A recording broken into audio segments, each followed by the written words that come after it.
I will never forget the way my grandfather's voice sliced through the warmth of that Christmas dinner. One moment, the chandelier glowed soft gold over the table. My parents were laughing too loudly, pretending everything in our family was perfect. And then he set his fork down, looked straight at me, and asked, "Emily, are you still living in the house I bought you?" The room froze. My breath caught halfway in my throat. I wasn't supposed to hear that question. I wasn't supposed to have a house. Slowly, with every pair of eyes drilling into me, I whispered, "Grandpa, I don't live in any house. I've never had one." My mother's wine glass slipped. My father's smile snapped like cheap plastic. And my grandfather, Walter Carter, a man who'd been gone for 10 years and suddenly returned like a winter storm, turned toward them with a stare that felt like judgment itself. In that moment, I knew something in our family had just cracked open. I hadn't wanted to come home that night. Christmas at the Carter house was never really about love or family. It was about performance, about my mother's perfectly curled hair, my father's booming laugh, the towering tree decorated like a department store window, and the illusion that the Carters were a flawless, enviable family. I parked 2 houses down, partly because I didn't want my dented 2008 hatchback ruining their aesthetic, mostly because I didn't want to walk through that front door feeling small again. Inside, everything sparkled. Crystal ornaments refracted the light. A string quartet version of Silent Night floated through the living room. Guests murmured compliments. My parents basked in every one. My mother spotted me first. "Emily," she said with that thin, polite smile, "you could have worn something more festive." I swallowed. Same script, every year. My father clapped my back too hard. "There she is, my hardworking girl." I hated how he said it, as if my long hours at my underpaying design firm were a failure to be teased, not a life I was desperately trying to build for myself. Then the doorbell rang. Everything stopped. My mother's face drained of color. My father's smile twitched.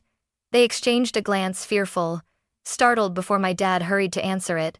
And when the door swung open, the entire room gasped. Because standing there, wearing a charcoal coat dusted with snow, leaning slightly on an ebony cane, all was my grandfather, Walter Carter, the man my parents swore hated family gatherings, the man they said didn't want to see us anymore, the billionaire everyone thought had cut ties and vanished.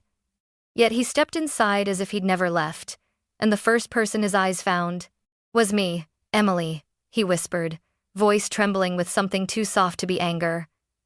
"My girl, look at you." And he pulled me into a hug so full, so genuine, so aching with affection, that for the first time in years, my parents looked genuinely terrified. Dinner should have been beautiful. The table was set with gold-rimmed china and red velvet napkins, candles flickering between crystal flutes. My parents kept smiling too wide, too forced, while sneaking glances at my grandfather as if he were a live grenade they were praying wouldn't roll in their direction. Grandpa Walter sat beside me, refusing the seat of honor at the head of the table and choosing mine instead. "It's been too long," he told me quietly as I poured him water. "I've missed every year I wasn't here." I didn't know what to say. For a man who vanished a decade ago, he sounded heartbreakingly sincere. Halfway through the meal, my mother lifted her wine and chirped, "So, Dad, how long are you in town? We would have cleaned up more if we knew you were visiting." He cut her off without even looking her way. His eyes were on me. "Emily," he said, voice gentle but carrying across the table, "are you still living in the house I bought you?" The moment the words left his mouth, the atmosphere snapped. Forks paused midair. The candles hissed. My heartbeat crashed into my ears. I blinked at him. "Grandpa, what house?" Dead silence. My mother's hand jerked, her wine sloshing over the rim. My father coughed, as if choking on something sharp. Grandpa leaned closer, brows furrowing. "The house I paid for 3 years ago. The one Richard and Elaine promised they purchased for you. The one they told me you loved." I laughed, but it wasn't a laugh. More like a sound ripped from shock. "Grandpa," I whispered, "I live in a 1-bedroom apartment with a leaking ceiling. I've never owned a house." He froze. Then he turned slowly, painfully toward my parents. My mother whispered, barely audible, "Dad, this isn't the right time." And then Grandpa Walter spoke, each word dropping like a stone. "Richard, Elaine, where is the money I sent for my granddaughter's home?" My father's smile collapsed. My mother went white, and I sat there, trembling, realizing this was the moment my entire life, everything I thought I knew, was about to be rewritten. My grandfather's voice echoed through the dining room, heavy enough to crush the air out of all of us. No one moved, no one breathed. Then he stood. At 78, his posture wasn't perfect anymore. But in that moment, he looked 10 feet tall. A man used to commanding boardrooms, fleets, empires. A man who built a billion-dollar logistics corporation from nothing and didn't tolerate liars. "Everyone, living room," he ordered. He didn't raise his voice. He didn't need to. My parents rose shakily. My mother's hands quivered so hard she nearly dropped her napkin. Guests exchanged looks, unsure whether to leave or pretend nothing was happening. But Grandpa walked straight past them, relying lightly on his cane, and settled on the leather sofa beneath the massive Christmas wreath. The fireplace crackled behind him, casting him in an almost judicial glow. I sat on the armchair closest to him. My parents sat opposite us, the guilty side of the room. Grandpa folded his hands. "Emily," he said softly, "tell me exactly where you live."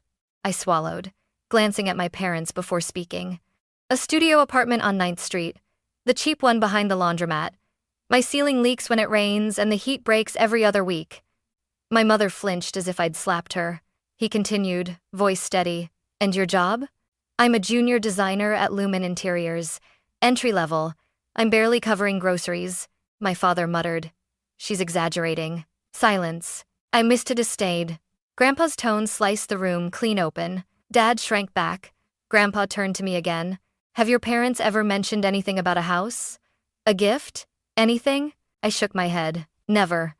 A tremor passed through his jaw, a storm building behind his eyes. Then he turned, slowly, toward my parents.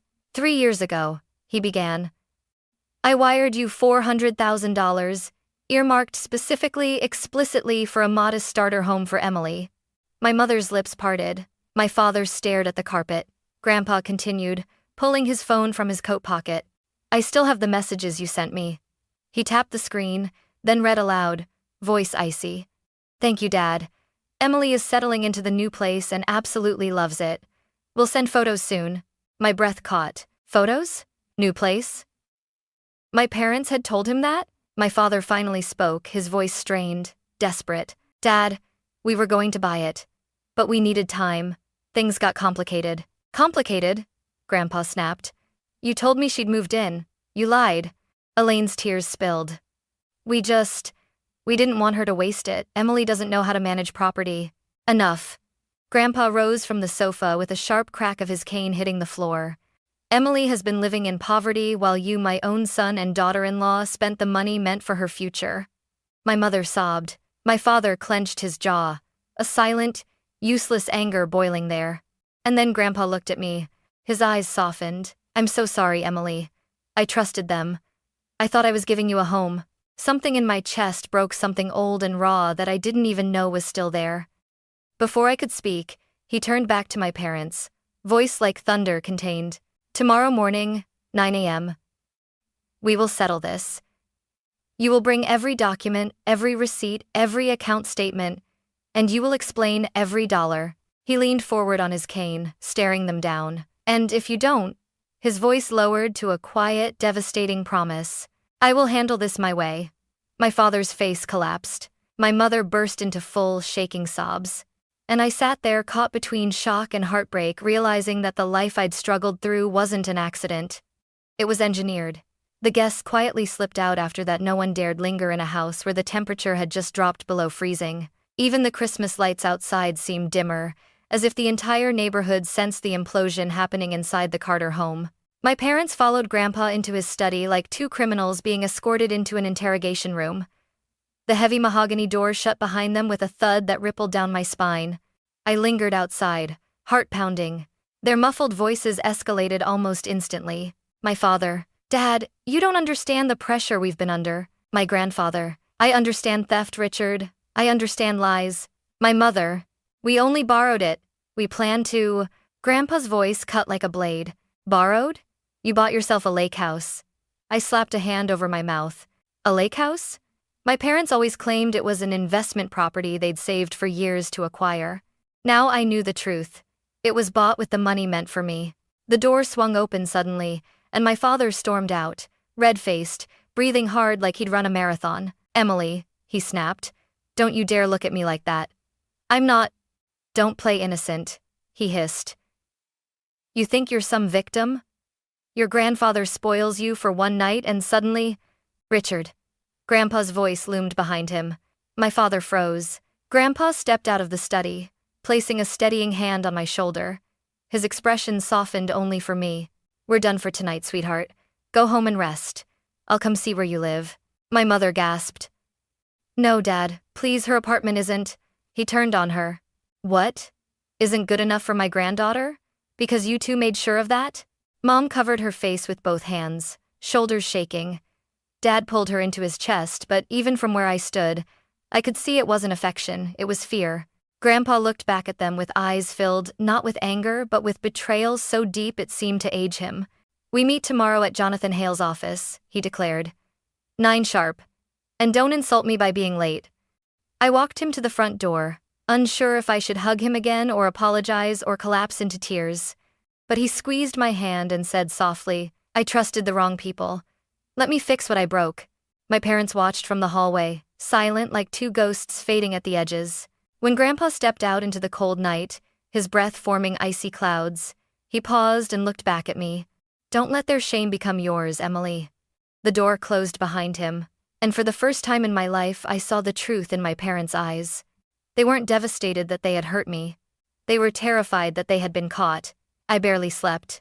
All night I replayed Grandpa's words, his shock, his disappointment, the way his voice cracked when he realized I'd been struggling alone. I kept expecting to wake up and find the entire evening had been a nightmare stitched together by exhaustion. But morning came, and the nightmare was still very, very real. At exactly 8:10 a.m., my phone buzzed. "Grandpa, Walter. Outside. Let me in." My chest tightened. I rushed down the rusted stairwell, my boots echoing against the peeling paint. When I pushed open the building's front door, I found Grandpa standing there in a charcoal coat, snowflakes settling into his silver hair. His eyes scanned the building slowly, taking in the cracked bricks, the flickering 3-apartment sign, the overflowing dumpster too close to the entrance. He whispered, barely audible, "They let you live here?" I swallowed. It's not that bad. But it was. And we both knew it. I led him up the stairs, avoiding the spot on the railing that broke off last week. When we reached my door, I hesitated. I had never felt so exposed. But Grandpa nodded gently. "Show me, Emily. I need to see." So I pushed the door open. The apartment looked exactly as it always did, small, suffocating, exhausted. But in front of my grandfather, it suddenly looked humiliating. A single pull-out bed that doubled as a sofa, a kitchenette with one burner broken, a patch of mold near the bathroom tile I'd tried scrubbing for months, the plastic Christmas tree from Dollar Mart, the bucket under the leak near the window. Grandpa stepped inside slowly, like he had walked into a crime scene. He touched the wall, ran his fingers over the peeling paint, then looked at my drafting table covered in sketches, textbooks, and instant noodle cups. "Emily?" His voice cracked. "You've been living like this?" I forced a smile. "It's temporary. Rent is cheap and I'm saving up." "Saving up?" His tone sharpened. "For what? Survival?" I didn't answer.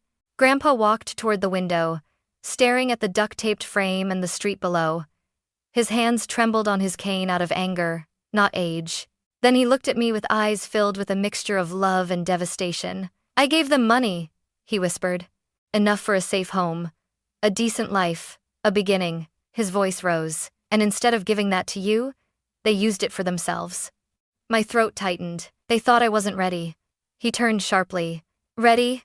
Emily, you've been ready for everything life threw at you and you faced it alone." His voice broke. "Because they left you with nothing. That did it." The dam burst. Years of silence, shame, and pretending I was fine, I finally let it spill. I worked 2 jobs. I skipped meals. I patched the ceiling myself because the landlord didn't care. I paid my own tuition.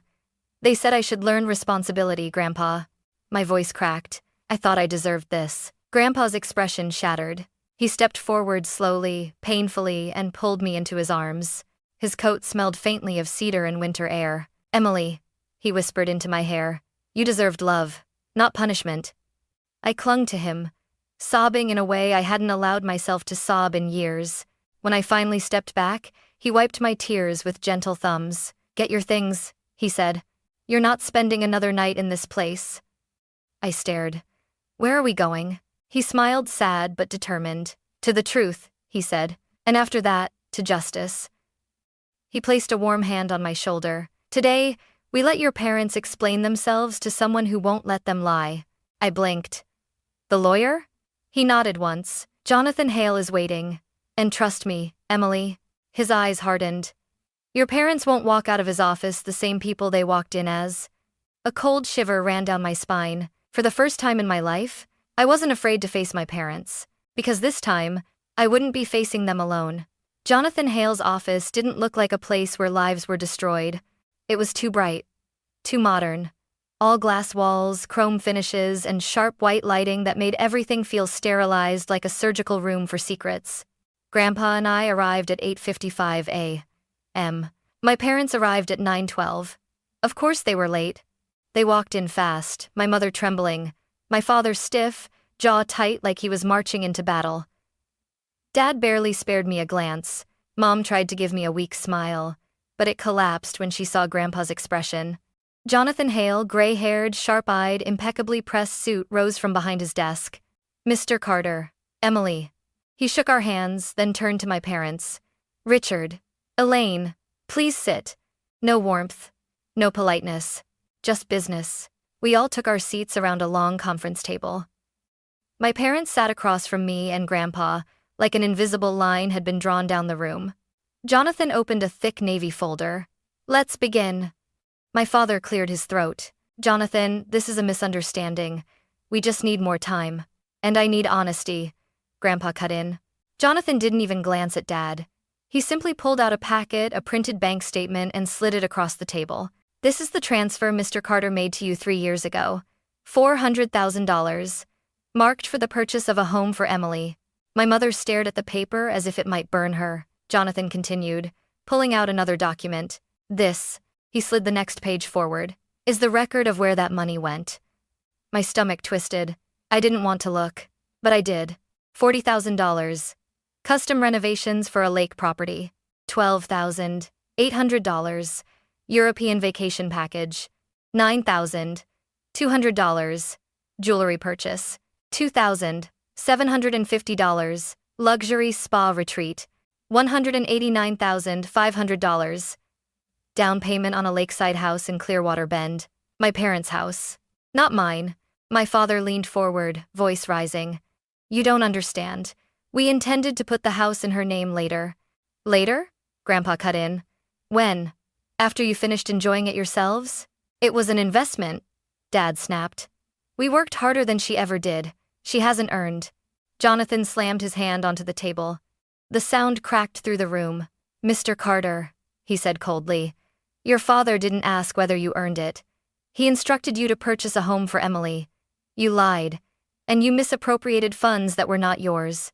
My mother broke into sobs again. We didn't want her to ruin the opportunity. She's irresponsible. I felt something inside me snap. Irresponsible? I leaned forward, voice shaking. "I worked 2 jobs. I paid my own tuition. I lived in a place you wouldn't let a dog sleep in. And you call me irresponsible?" My mother couldn't meet my eyes. My father glared like I'd betrayed him. Grandpa reached over and took my hand gently, grounding me.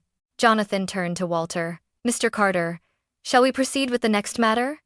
My parents stiffened. "What matter?" Dad demanded. Walter exhaled deeply, looking suddenly older but more resolute than ever. "The matter," he said, "of my estate." The air went dead. Jonathan pulled out a sealed envelope with a crimson wax crest, Walter's personal seal. He opened it and began reading. 2 months ago, Walter Carter amended his will. As of this amendment, his primary beneficiaries are Emily Carter and Melissa Carter. My aunt. Not my parents. Dad surged to his feet, knocking his chair backward. "This is insane. Dad, you cannot be serious. After everything, sit." Grandpa's voice rumbled like distant thunder. Dad didn't sit. He slammed his palm on the table. "You can't cut us out, I'm your son." Jonathan lifted another document. A thick one, bound. "And this," he announced, is the valuation of Mr. Carter's assets. He placed it on the table with a thud. Dad froze. Mom's tears stopped midstream. My heart hammered. Jonathan opened it. Walter Carter's net worth is currently estimated at $922 million. Silence. Pure, suffocating silence. My parents looked like statues, pale, carved, horrified. Grandpa's voice cut through the stillness. I built an empire, and I will not leave it to people who lie, cheat, and abandon their own daughter. My father's voice rose into a strangled shout. You're giving it to her? She didn't build anything. She didn't suffer like we didn't suffer, I whispered. He looked at me and something ugly flickered across his face, something I'd spent years pretending I didn't see. Grandpa leaned forward. Emily will inherit everything, he said calmly. Because she has character. Something money can't buy. Something you... He looked straight at Dad. Lost long ago. My father's rage burst. No, I refuse this manipulation, he roared. You're letting that girl poison your mind. That girl, Grandpa said, voice low and dangerous, is the only one in this room who hasn't lied to me. Jonathan closed the file.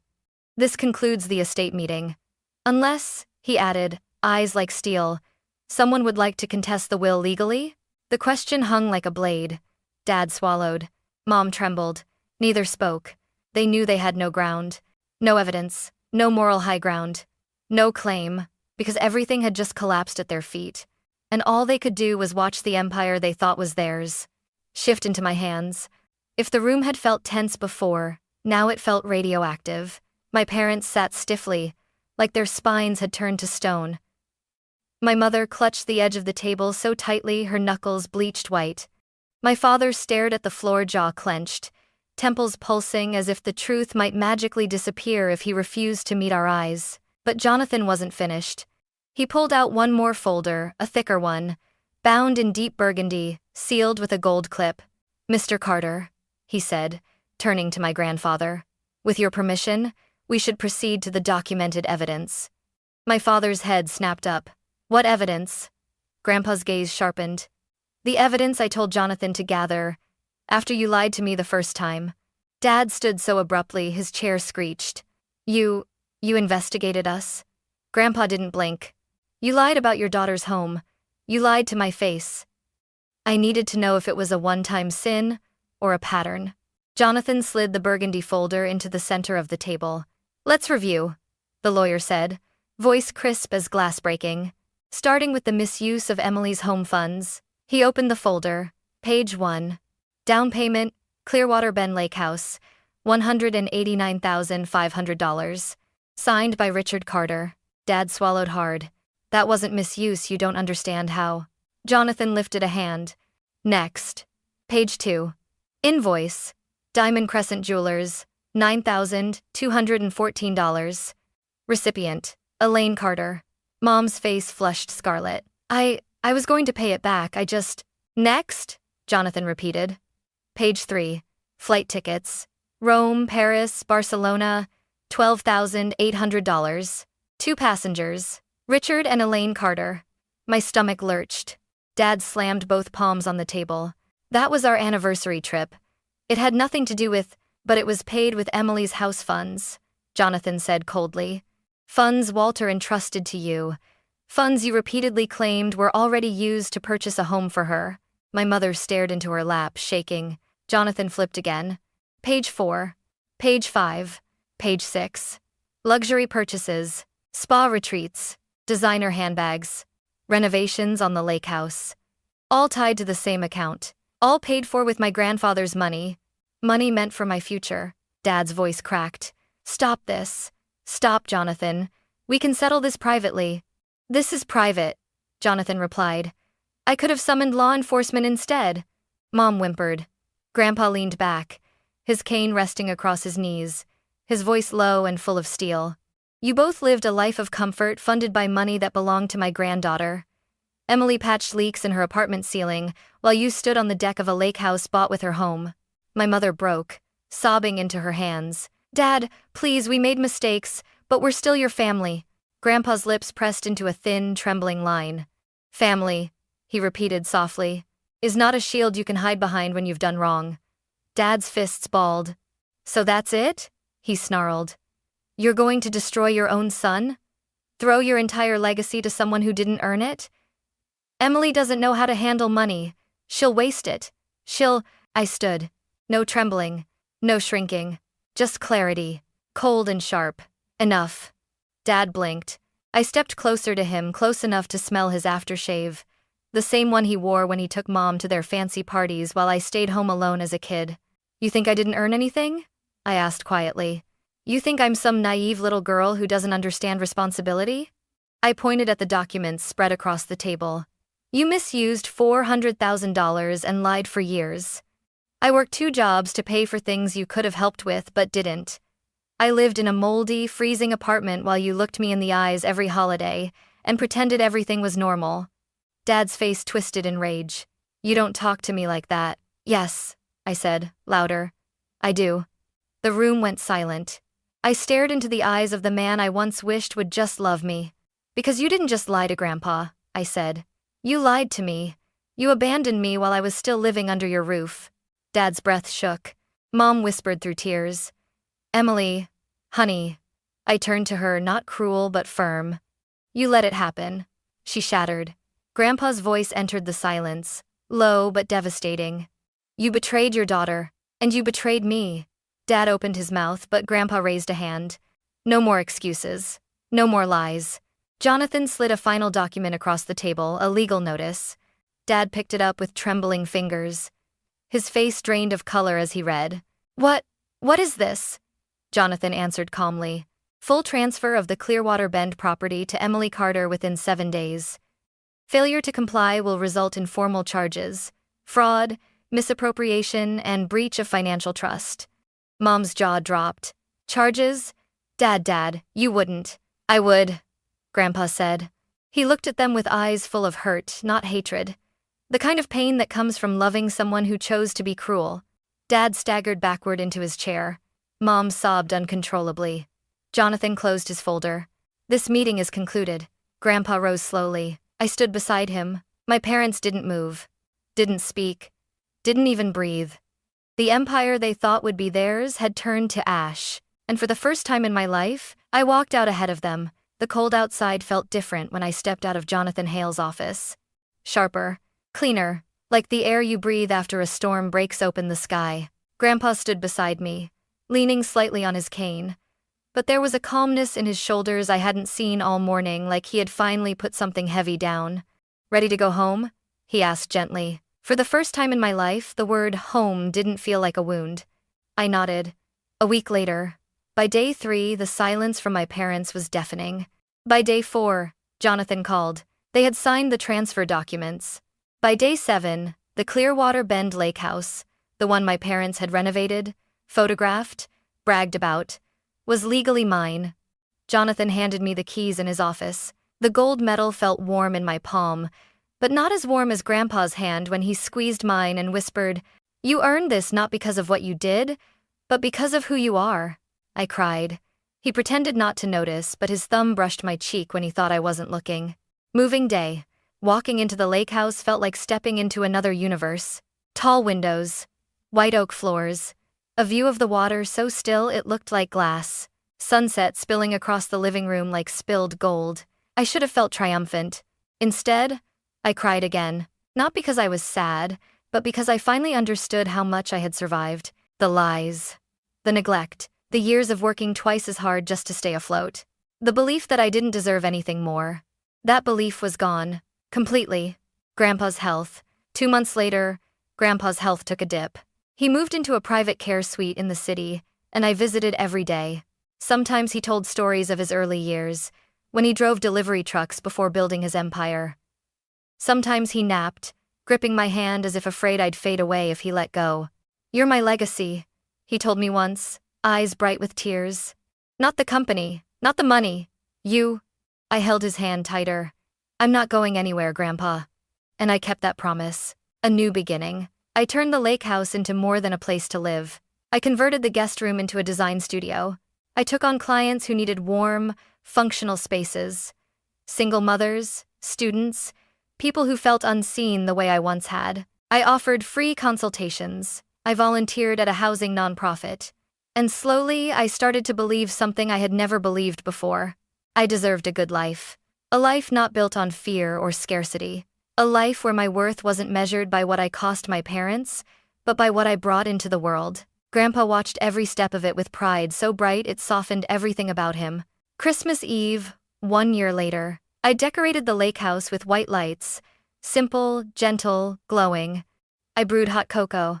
I set 2 mugs by the fireplace. One for me. One for Grandpa's memory, his favorite ceramic mug with the chipped rim. I stood at the window overlooking the lake, snow falling softly on the dark water, and whispered, "Grandpa, I'm okay. I'm living well, just like you wanted." The lights reflected on the glass, flickering softly, like a smile from somewhere beyond the room. For the first time in my life, Christmas didn't hurt.